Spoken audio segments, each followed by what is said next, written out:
Hello, this is Chanda Smith-Baker from the Minneapolis Foundation, where I am the Senior Vice President of Impact and the host of Conversations with Chanda. On today's podcast, we welcome Patrick Troska, the Executive Director at the J. and Rose Phillips Family Foundation of Minnesota. Well, thank you for being a guest. Of course. You're very welcome. So, Patrick, tell us a little bit about you. What do you want to know? I want to know how... I can start at the beginning or I can start at the Well, end. let's see. We're about the same age, so the beginning might be too far back.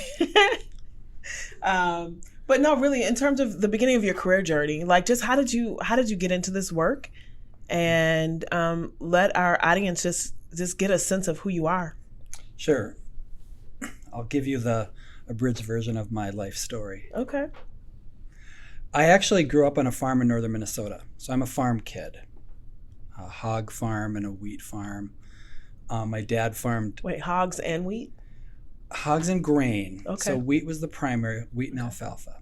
Okay. Yeah. So I've done many things in my life that I don't really want to talk about because of growing up on a farm. But that aside, my dad and my mom, they farmed 1,200 acres, had 8 kids. So I'm the middle of 8 kids.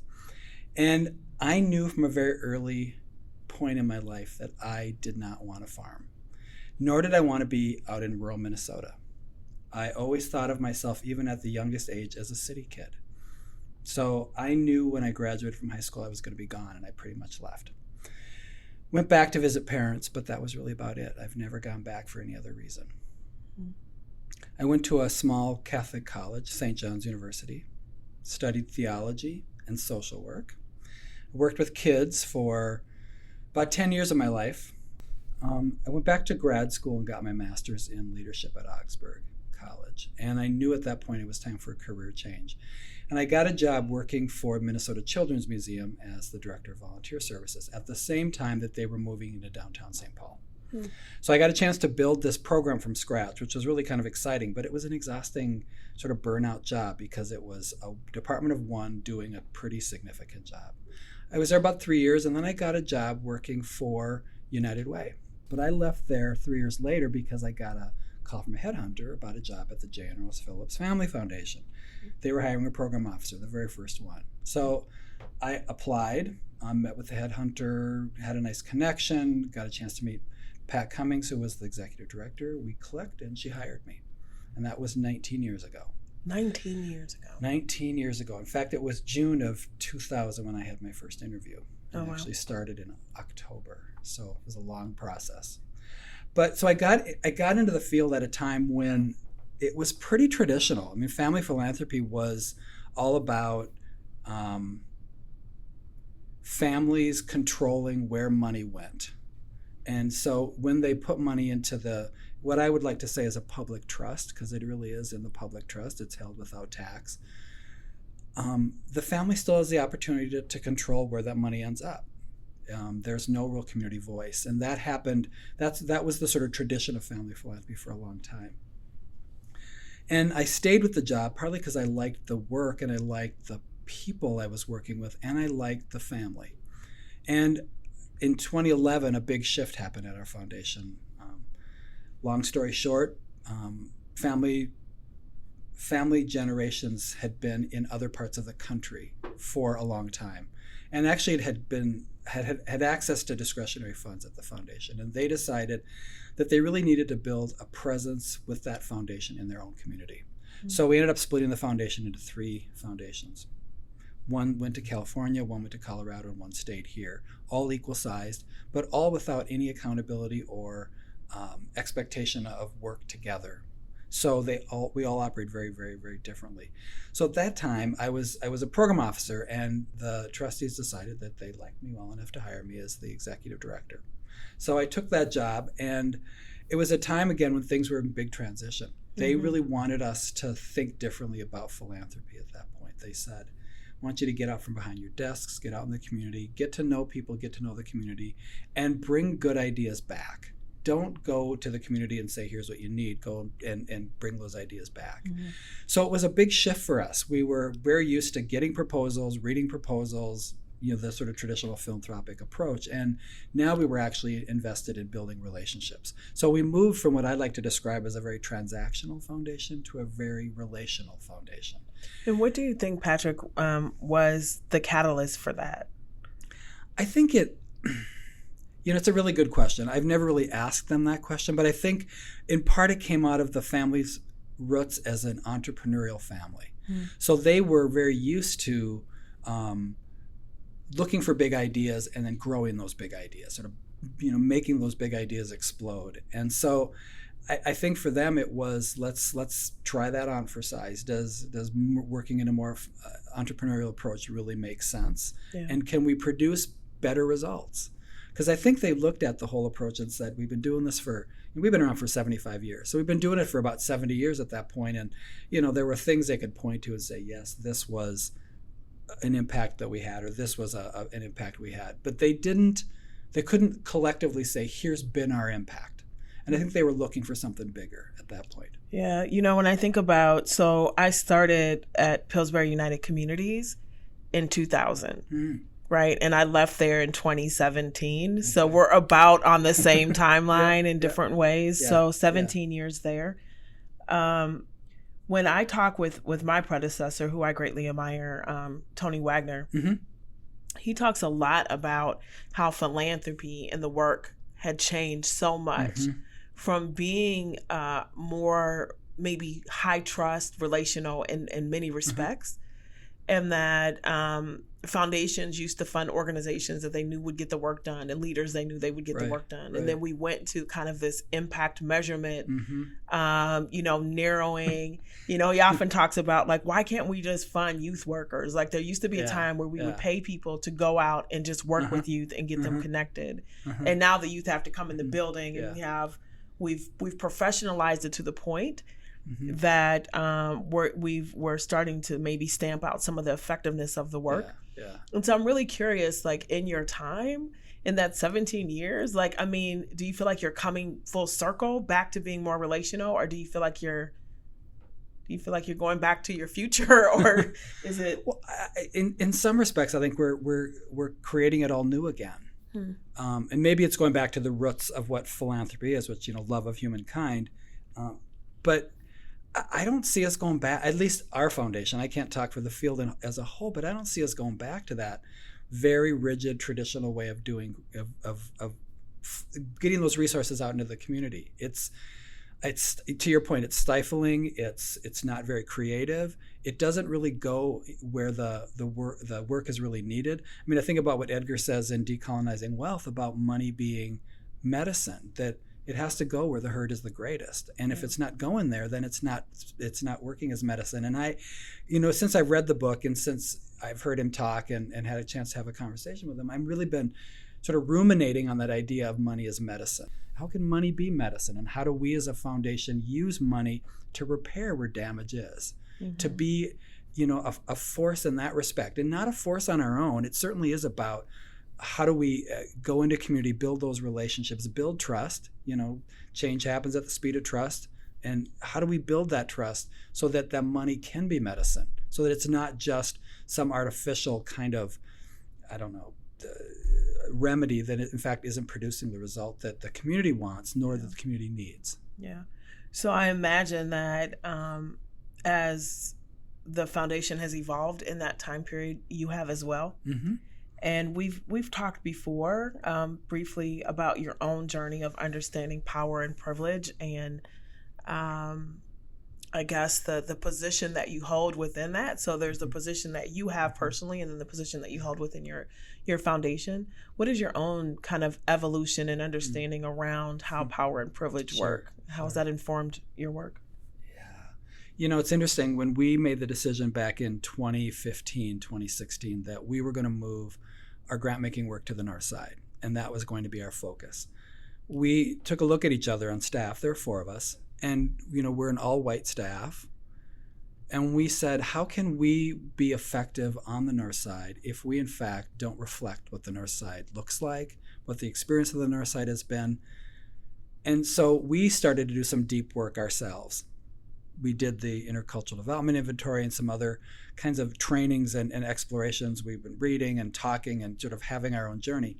And I remember early on in the process thinking to myself that I could actually do that kind of work at work and then go home to my life.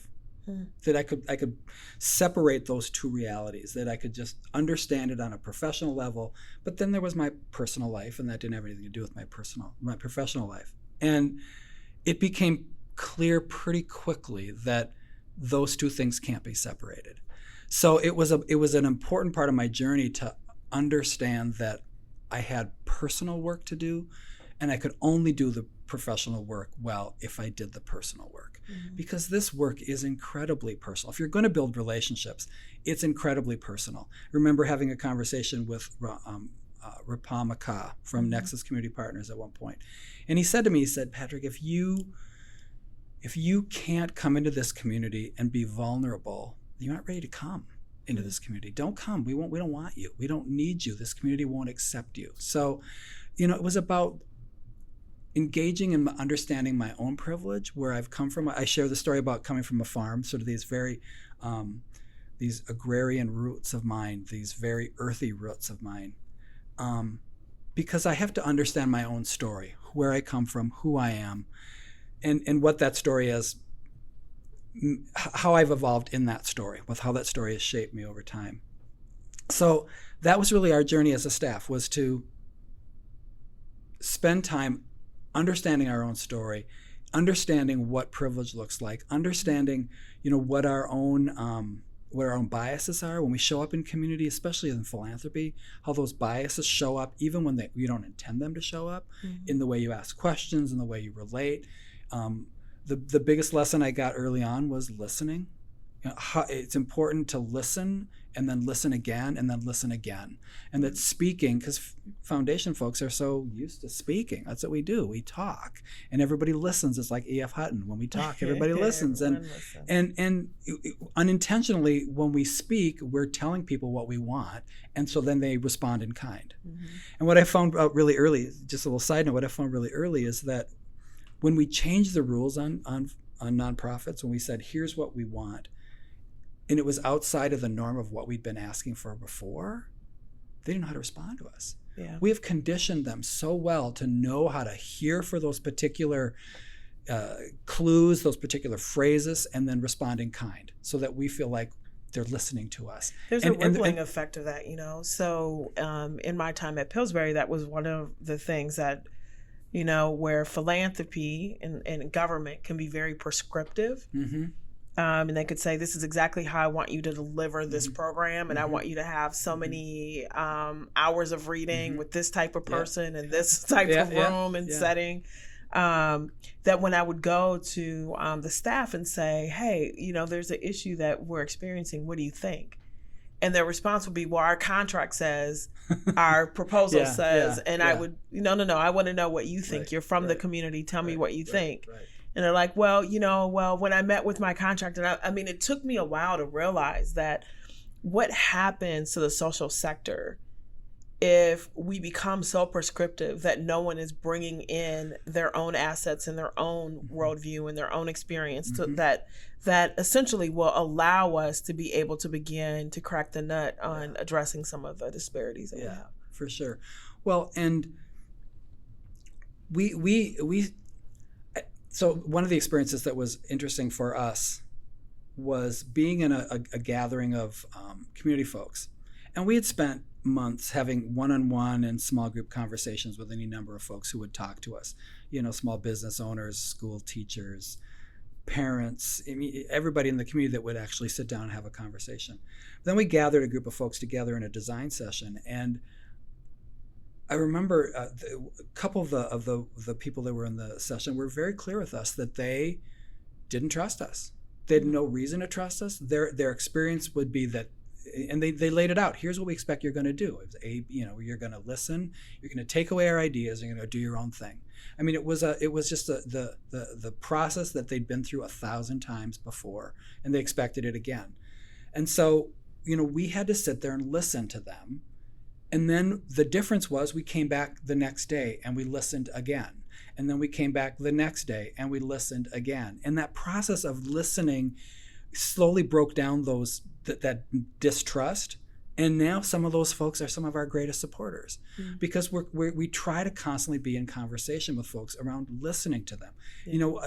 Understanding that community has everything it needs. And how do you help to lift that up? Our job is not to go in there and give them anything. Our goal is to help lift that up, help them lift it up for themselves. But that was the difference. I think we have people's experience tells them what's going to happen next. The past is prologue. And especially in the social sector, when it comes to philanthropy, we have trained them well to respond to us a particular way. And that's how they respond to us. And then they know what the game is. They know what's going to happen next. And so to your point, the fact that folks said to us, we don't trust you, we expect that these are the things that are going to happen, was not, we shouldn't have been surprised by that, because that's been the way the process has worked. So we tried to break that down. And it's not about our own ideas. It's about what are the ideas that you want for your community, and how do we support those ideas with resources, technical assistance, whatever you need, you tell us, and we'll see what we can do to make it happen. Even if it means going out and trying to sell it to the Minneapolis Foundation or the McKnight Foundation or some other foundation that should come along for the ride. Sure. So, with any great kind of self-discovery, you hit a wall, right? Like there's a point that you realize something, right? You realize a component of yourself, or you realize that you've got a road ahead of you that maybe you didn't recognize. Did you hit any walls in your own discovery of self? And if so, what did that look like? I guess I've never looked at it as a wall that I hit, but I think it was just exhausting. And it seemed like every time I turned around, whether it was in a personal relationship, something I was watching on TV, something I was reading, an interaction at the gym or someplace, it was all sort of rich with this new set of eyes and seeing it differently, seeing people's experience differently. And it just got to be really exhausting to constantly be aware of your surroundings, aware of my own behavior, aware of how I was thinking, aware of how I was feeling. And what was important for me when I got to those moments of being so exhausted, I just wanted to go run away and hide. And because I had privilege, I could do that. I mean, I could have taken my toys and walked away. I mean, that was the reality. But we had made an agreement as a staff that we were going to sit through those experiences together. So we could bring that back to each other and have those conversations about what we were feeling, what we were thinking, what we were experiencing, so we could push through those moments of exhaustion, or to your point, those walls that we hit. And part of that was my own understanding that for many communities, they live in exhaustion all the time. They don't have the privilege or the ability to walk away from those. So why should I? So, making myself stay in that experience to the degree I could, still understanding that I can walk away, and I did. There are times when I can just let it go and go home and watch a movie or whatever and not worry about it. But, Do you define yourself either as being a partner with community or an ally? Like, do you have language for who you think you are in the work? I really don't. In part because I'm so conscious of jargon. Yeah.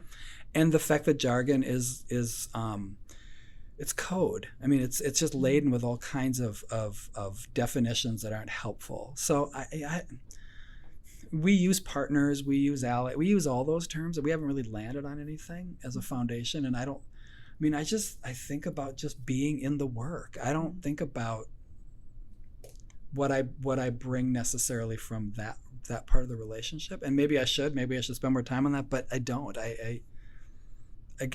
I'm one of the things that we decided to do just a couple weeks ago, as we redesign our website, is to try and get rid of all the jargon we can, which is going to be really hard. I mean, in philanthropy, we are loaded with jargon. We have so many phrases and terms we use just loosely, like everybody understands them, and we're committed to try and get rid of as much jargon and to talk in real language to the degree we can. So I don't know what it'll end up being. We'll call them partners, they've been grantees for years, and maybe it's partners, maybe it's allies, maybe it's nothing. I don't know. I don't know the answer to that question. So the foundation decided to relocate to North Minneapolis, And I know you've invested your grant making resources there and just a tremendous amount of time in terms of building relationships. What have you learned the most about North Minneapolis? Well, we aren't in North Minneapolis yet. Yep. We're still trying to get that building done. And what's happening with that? Well, for the listeners, it's a 3-way partnership between ourselves and 2 small businesses on the north side who have made a commitment to have an equal partnership to redevelop and build onto the existing building. And then all 3 of us will locate there with a small amount of additional lease space available in the building.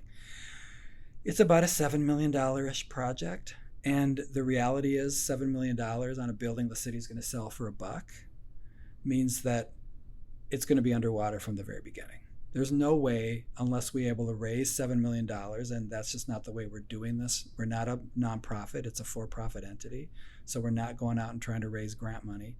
So we're trying to figure out how we can be as creative financing as we can, and that's where we're at. We're in the point of finalizing our financing stack and then hoping we can close in August and break ground in the late summer, early fall. That's the plan.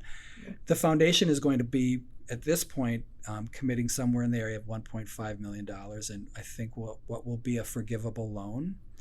There will be some terms we'll establish over 10 years that will require to be met in order to get the forgiveness on the loan, but that's part of our commitment. Again, money is medicine. How do we put money where the hurt is the greatest? And if it requires the foundation to put in a larger infusion of cash because it is going to be underwater, then that's going to be the role we'll play. So that's where that's at. But to your question about what have we learned about Minneapolis, North Minneapolis, I think the thing that surprised me the most, at least in the initial conversation, it's borne itself out over time, is how much people who live on the north side love the north side. The external narrative is that people want to do better so they can get out. And what we heard from people over and over and over again, whether they work there, live there, recreate there, is they have a love for North Minneapolis. It's where their home is, it's where their church is, their school, their neighbors, their friends, their social network. North Minneapolis is what they love. And I think looking at the community through those eyes, through that lens, has been the greatest learning I think we've had, which has then made it easy to say, we're going to be there. We're committed to making sure we can do the best job we can. So we have actually then, as a foundation, shifted our narrative from talking about Northside in a disparities or deficit mode to one around assets and opportunities. So how do we look at North Minneapolis's assets and the opportunities, and then take full advantage of those with the community? That's great. I'm 5th generation on the north side. I still live there. I'm from one of those families that have made the decision to stay, and it was an easy decision to make. It has nurtured me and nurtured my kids, and I'm definitely not blind to some of the challenges, but I think my lens has always been, how do I in my work lift up the multiple narratives that exist within one neighborhood. And I will often say that as a child growing up there and listening to everybody talk at North Minneapolis about how bad it was and how these kids are destined to jail or grave, as a regular conversation to have in front of children. And me thinking, oh my gosh, like, is this where I'm headed? Like, I remember being very confused about what I felt like my experience actually was and how I saw people define it. I think it's something that if I could ever solve that one thing, right, in terms of how we talk about communities and what we expect from communities, it would certainly be high on my priorities. So you 4 white folks and a board that I imagine is not diverse. All white. Okay. All white, all Jewish. All white, all Jewish, deciding to locate in North Minneapolis and do hard work and change language. How do you know enough to do that? Maybe it's pure ignorance. I don't know. It's a really good question. I think it goes back to that what we talked about earlier, which is about building trust. So the more conversations and the more interactions that we have with folks on the north side, whether it's, again, business owners or it's nonprofits or it's community leaders, they're excited about our decision to come to the north side. Partly because the decision to come there has been informed by that community. We're not going to buy a building on our own. We're not going to buy and own something that's ours. It's going to be bought in coordination with two other entities. And the goal, I didn't share this, but the goal at the end of the forgivable loan is that the other two entities would take over and buy us out. We would no longer be an owner. So we wouldn't be an organization or an entity that comes in from the outside and owns. So I think, for us, it feels like the right thing. People have been very welcoming. And we're excited. We'll see when things, the shovels hit the ground and things start to move there, how people respond. But for the most part, everything's been positive. Yeah. When when we had the conversation, and I know you came to around decolonizing wealth, one of the questions that was asked, or one of the things that were presented, was around measuring impact. And the weaponization of measurement and evaluation. Yes. And I'm wondering, in the work that you all are doing, and as you're changing your language and your intentionality, how is that informing the way that you will measure your success? How do you know when you're successful? I think what we're trying to do is, again, flip everything sort of on its head and be community driven. So it isn't about us defining what success looks like. It's about the folks in the community defining what success looks like and then following that lead. When you were talking earlier about just the evaluation and so forth and how things get done, I have such post-traumatic stress from my days at United Way because of logic models. Because of logic models. I mean, when somebody brings up a logic model, I get a hive. I can't even stand it. In fact, when we hired the evaluation team that's working with us right now, I said to them, we will not ever talk about logic models. You don't bring them up. They're not a part of this. We're not doing them. Because I think they're ridiculous. I don't think that you get anywhere with this very fabricated way of thinking about change. And in my mind, as we look at the work we're trying to do on the north side with the community, the folks in the community should be the ones to define what change looks like. And is it in part, because I know part of my reaction to them was, number one, my reaction, and part of, I'm in philanthropy now, so I can be a critic, I guess, but that philanthropy doesn't often pay for the type of evaluation that it expects, right. Which I think is a grand challenge. Right. But I also know firsthand that the way that people move through kind of an economic pathway is not a smooth or linear route. So it is a bit fabricated, but the reality is that it's a distance from how people actually advance. Right. And how families work. Right. Well, it's trying to apply a technological approach to how things happen to human beings. And those two things don't happen. People are not widgets. And you can't just measure how a widget moves to how a person moves. People have their own unique histories and issues and assets that they bring to that change effort. And so trying to measure that is, it in the same way, just doesn't make a lot of sense.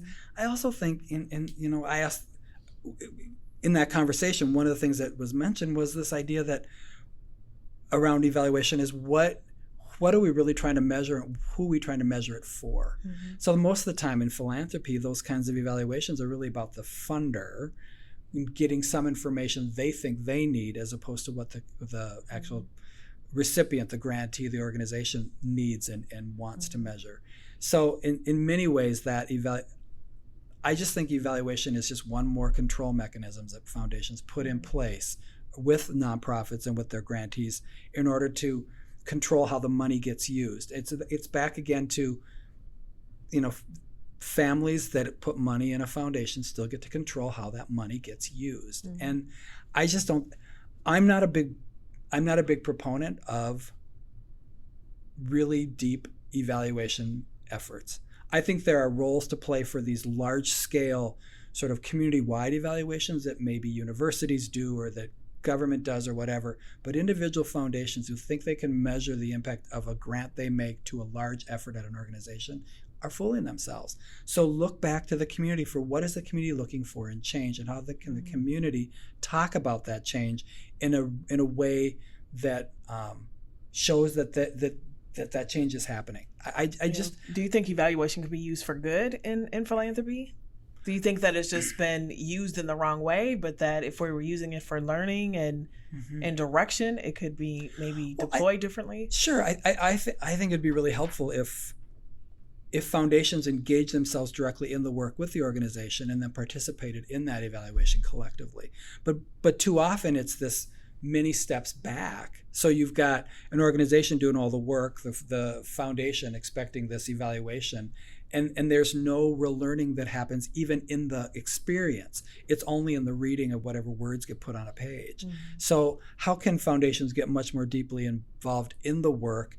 And I don't mean, getting in the way, because that can happen too. It can be this sort of savior or complex. But I'm talking about, how do you engage with folks so that you actually understand what they're doing, what's happening in the work, so you can be a part of understanding?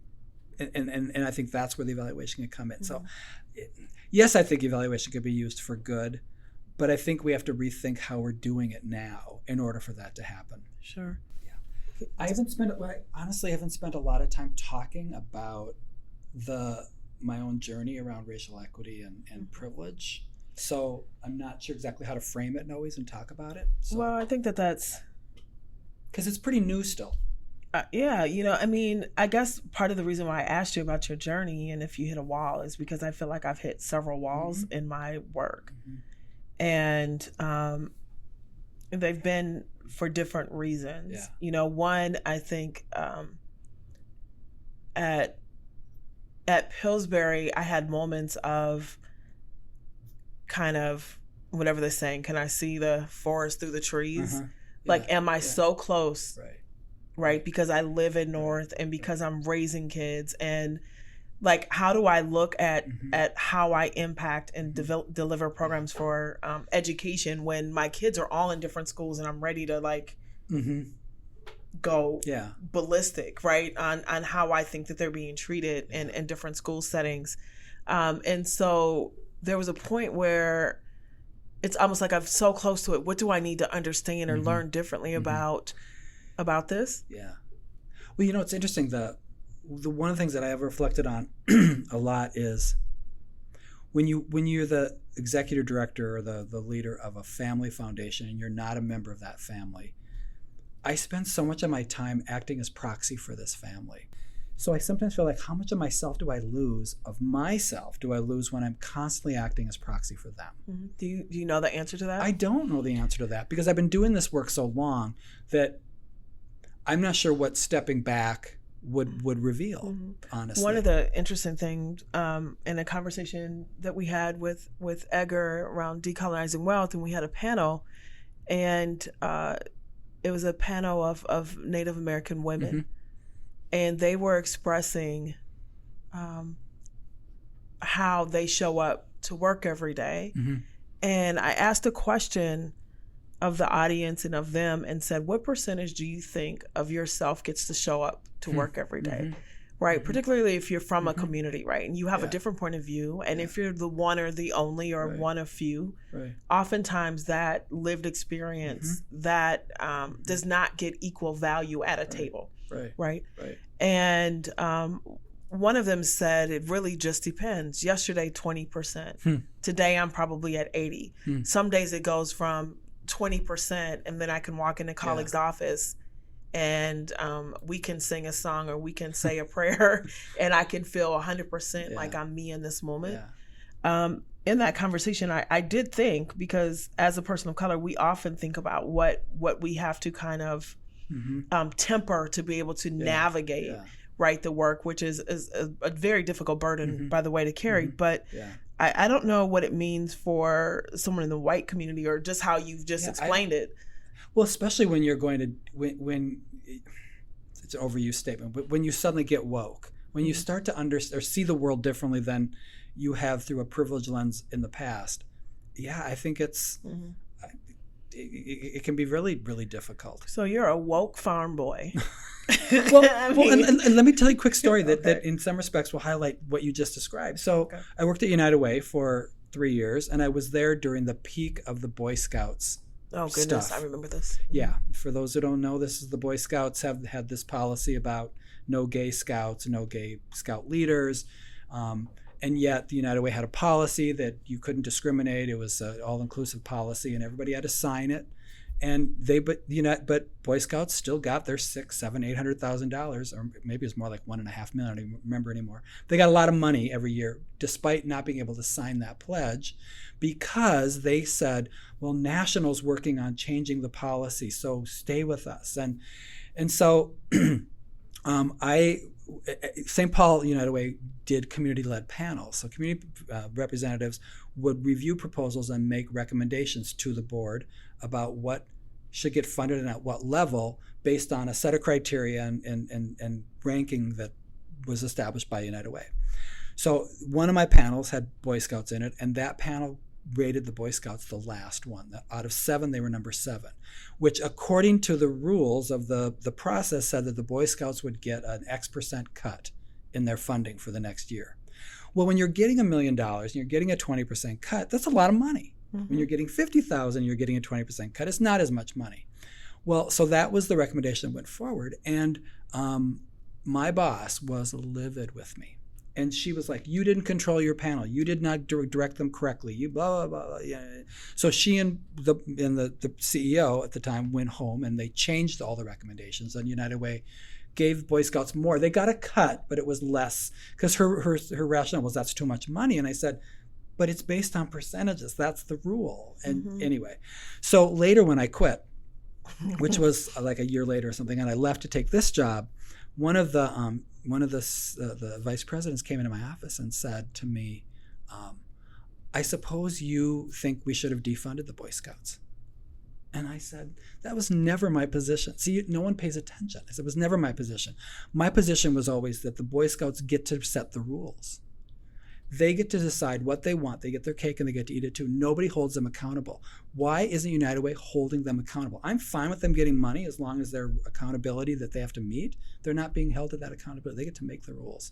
Mm-hmm. So I didn't share this earlier, but as a kid growing up gay, and understanding who I was in that context, in this conversation about an organization that had this rule around gay people, and then got to break those rules all the time to get this money from United Way, I felt like I was constantly having to shift sort of what I was saying, what I was feeling about that in that context, and then being misread by people. Mm-hmm. Well, because you're a gay guy, you're inserting, you're exerting undue influence, and you believe a certain thing that you're not expressing to us. And I'm like, no one's ever asked me. Mm-hmm. So it was just that year was not fun. No, but it was. I felt very, very proud of myself during that year, because it was the same year when I don't remember if this was 2000. I don't remember when it was, but that it was 99. It was 99, 2000. 98, 99, yeah.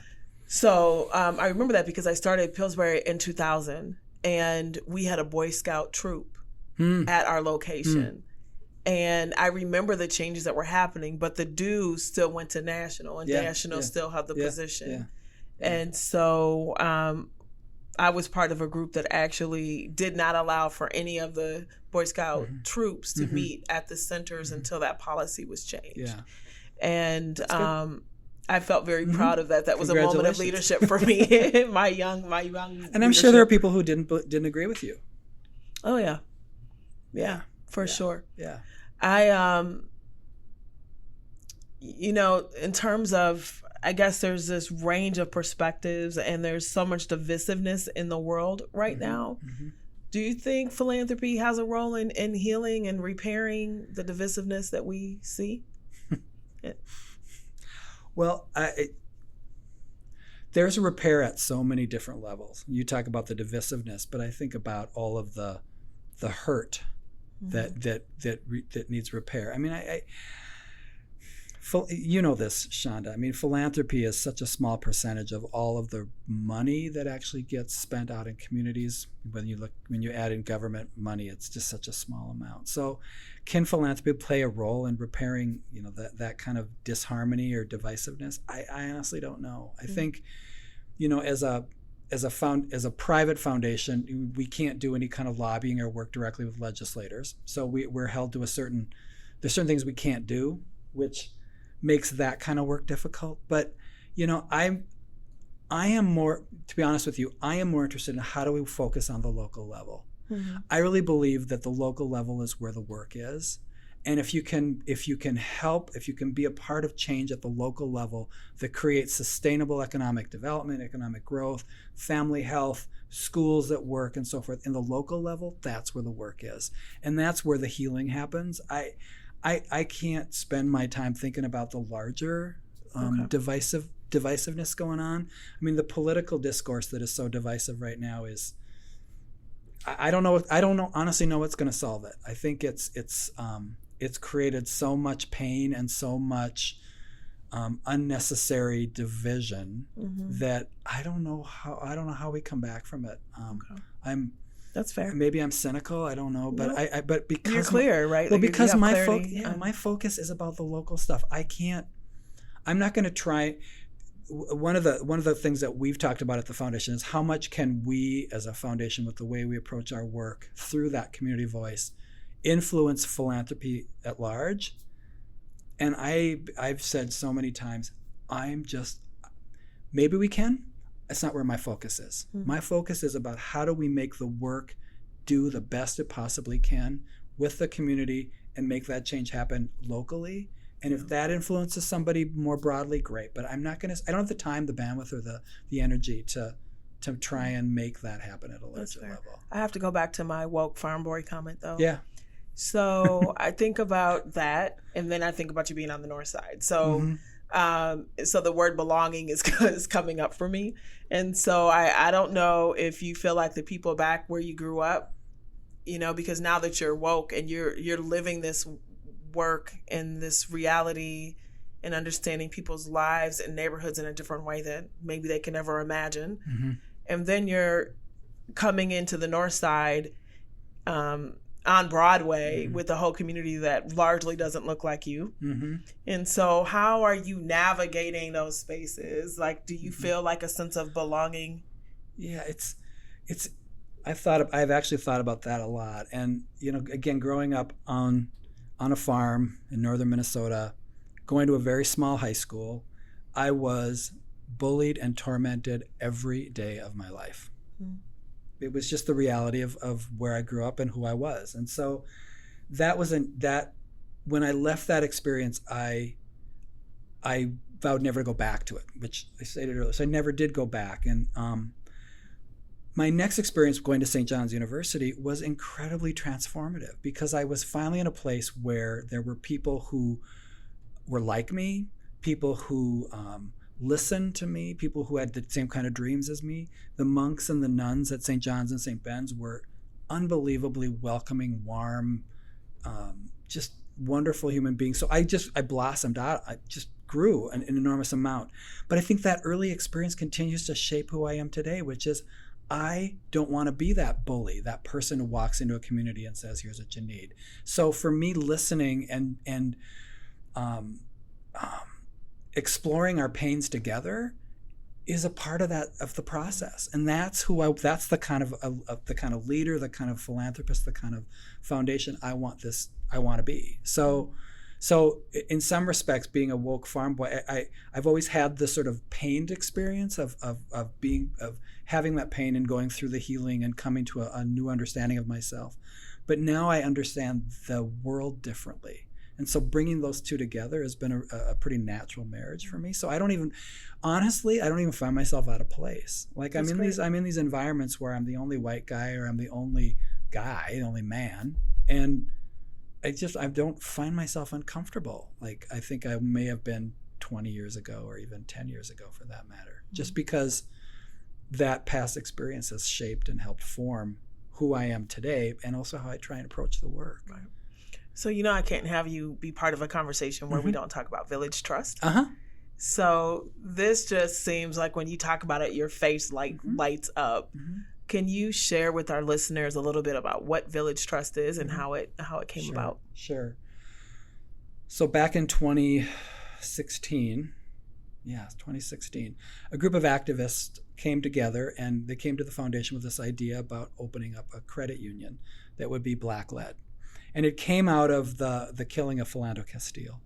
And they came together as a group of folks and said, what can we do that as an act of resistance against a system that oppresses us? And they were talking about the folks who shut down freeways and the people who use their bodies as shields against that kind of hatred and discrimination. And they said, we want to do something different. And so they looked at it from an economic resistance lens. So they said, we need some kind of a financial institution. So they came to us and said, would you help us with this? What's funny about it is they came in, their initial request was $57,000 because they had read on a website that it takes $57,000 to start a credit union. So they asked us for $57,000, which I knew was not enough money. So we really liked the idea because it was bold and it was entrepreneurial, going back to this entrepreneurial approach. So we spent about 3 months with them talking about what it is, what it would take, and so forth, and then how the foundation could be best involved. At the end of that 3 months or so, we ended up providing about $430,000 in grant. Not $57,000, but $430,000. We also knew that wasn't going to get the job done. But we wanted to make sure that the leaders of that idea could build the capacity quickly to make it happen quickly. The time of spending 6, 7, 8 years of process to get somewhere just wasn't going to fly. It had to happen now, and the sooner the better. So we said to Malia Connolly, who was leading the charge, that here's the resources. We really want you to spend your time building a team, figuring out what it is, and getting an application done. So they spent about a year doing that. Our trustees also said they wanted me to be a significant part of it. So I serve on the board. I serve as an advisor. I help with fundraising. And so for the year of 2017, that's what they did. They built this team. They did that work and figured out what exactly it was going to be. It was what we try to describe it as a fail quickly process. If something wasn't going to work, admit it quickly and move on to the next thing. Don't try and make things work that don't work. So at the end of 2017, I think they had like $50,000 in the bank because they'd spent the majority of that money building a team and doing this work. And I remember the team saying to me, we don't have any money. I'm like, should we all be looking for jobs? And I was like, I looked at them straight in the eye and I said, you have to trust me. We're going to raise the money. We're going to raise this money. This idea is too good and too important to not believe we can do this. So Malia Connolly and I hit the road and started meeting with every foundation and every funder who would talk to us. And by the end of the year, had raised over $1 million. That's fantastic. And so now what Village hopefully will do is that we finished the charter. The charter application is like seconds away from being approved. We're waiting on the National Credit Union Administration to approve the insurance. But we've heard that they're close from the federal government. I'm not sure what close means. But the charter's almost done, identifying a physical location to actually open up a credit union on the north side. Should happen sometime this year. That's the plan. And the goal from here now is to capitalize it. So it's Malia likes to describe it as a community development credit union, which means that it will always have a community development component, which will require outside support. Okay.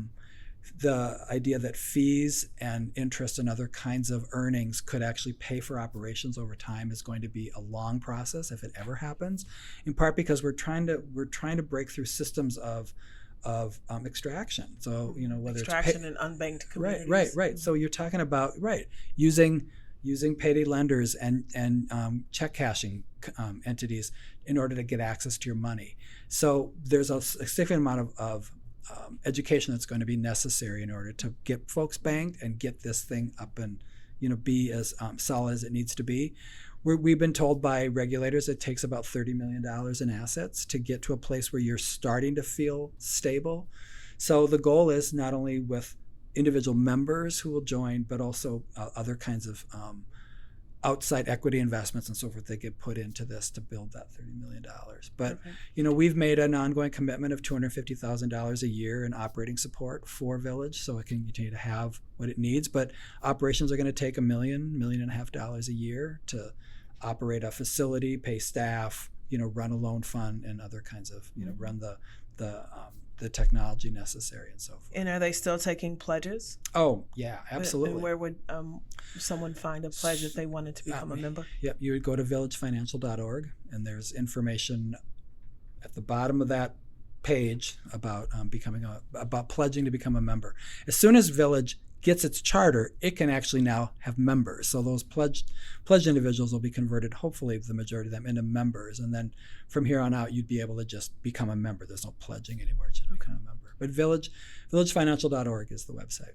Perfect. Yeah, it's a great project. It is, and Malia is fantastic. She is quite inspirational. Malia's a rock star, and I remember yeah, I could tell lots of stories about times with Malia, but she's come a long way in just her own leadership development as well, which has been really exciting to watch. And she'll admit that as well. There was an article written by Next City. I don't know if you read it. I did. But, we talk about the process of asking the city for money.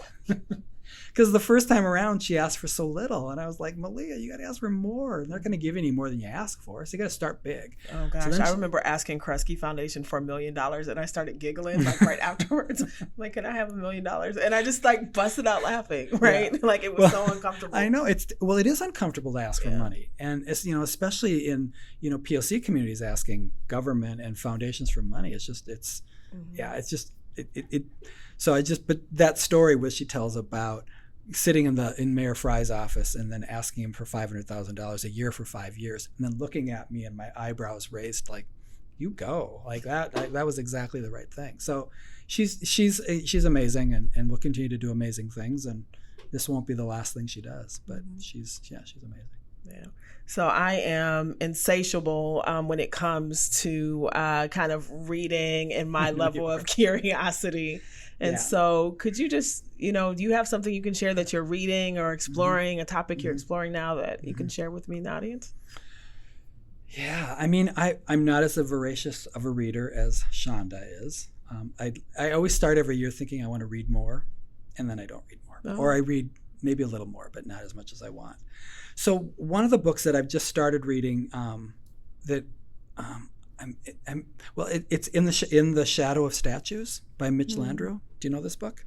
So Mitch Landrieu was the mayor of New Orleans, and it's his journey of realization around privilege and around the fact that there were so many Confederate statues and them having to come down, and why he wanted to go through that journey to understand. So that's one I feel like he and I probably have some similar kinds of learning, and I'm anxious to read the book for that.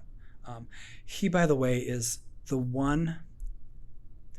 he's the one white guy that I thought would jump into the presidential race that I could get excited about. And he didn't. And I don't think he's going to. But he talked about it. He talked about it early on, like a year ago. He was talking about maybe running, but he's not. So I'm surprised, and I wonder why. Maybe the field's too big. I don't know. Speaking of presidential runs, though, they're talking about reparations. I can't believe that's a topic. I know. Well, you brought that up earlier. Yeah, they are. I don't know that they understand what it means. I don't think they do. But yeah, they are. It's actually a word in the vernacular, which is kind of exciting. And when they realize what it means, that'll be a day. Well, yeah. Like any government thing, it'll get watered down in the end if anything actually happens. The other book that we just read. So as a staff, we do a book club.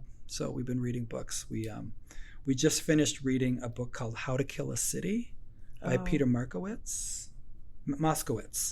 Have you heard of her? I have heard of it. Yeah, it's a fascinating. He does he uses 4 cities as a case study for gentrification, and he talks about New Orleans right after Hurricane Katrina. He talks about Detroit after the bankruptcy declaration, San Francisco at the beginning of the tech boom, and New York City before, when they had their huge financial crisis in the 80s when Donald Trump was buying up properties, and what that has meant for what gentrification looks like and how the conditions are right at particular points in time for gentrification to happen.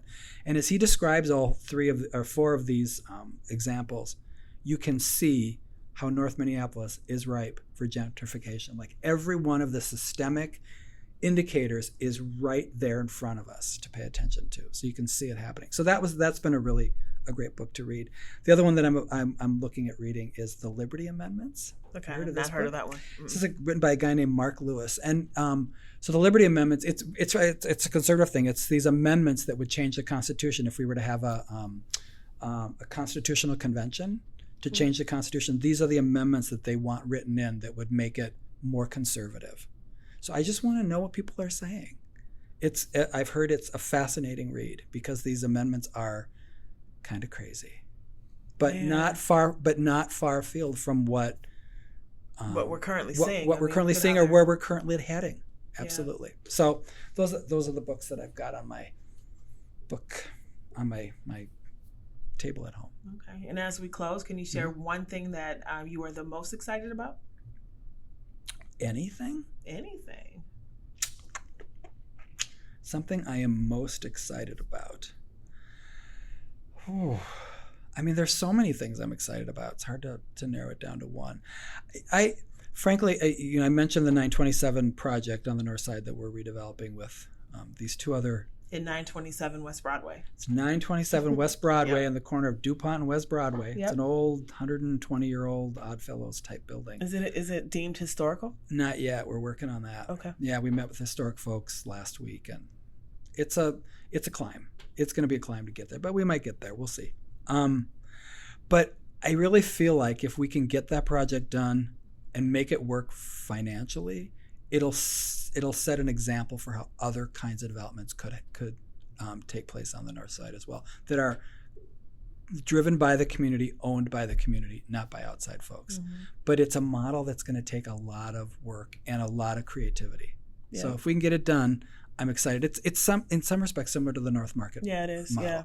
It takes a lot of work. It's painful. It's like nothing I've ever done in my life and nothing I ever really want to do again. Mm-hmm. But I think it could be catalytic. Yeah, and they're similar in intention, right? But I think we were very much in the same spirit of saying, let's show community what excellence can look like and what true engagement looks like. Right.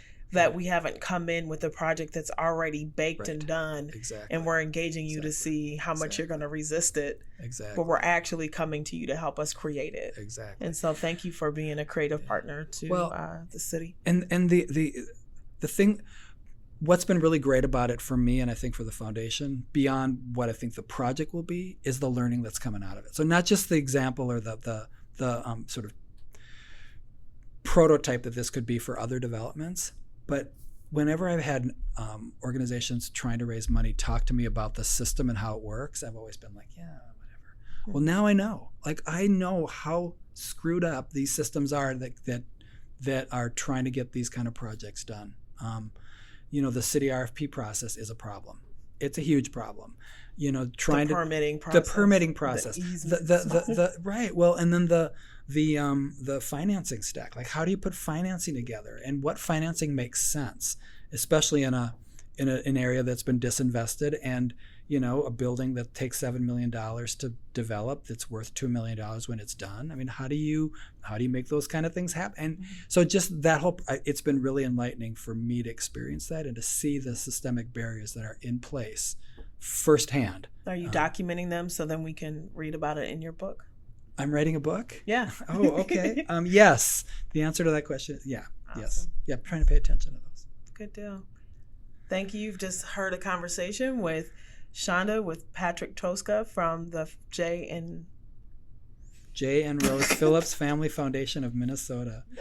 Nobody gets it right. Thank you, because I always call it the Phillips Family Foundation. Everyone does. I have to get that right. I'll get it right. That's okay. All right. Thank you, sir.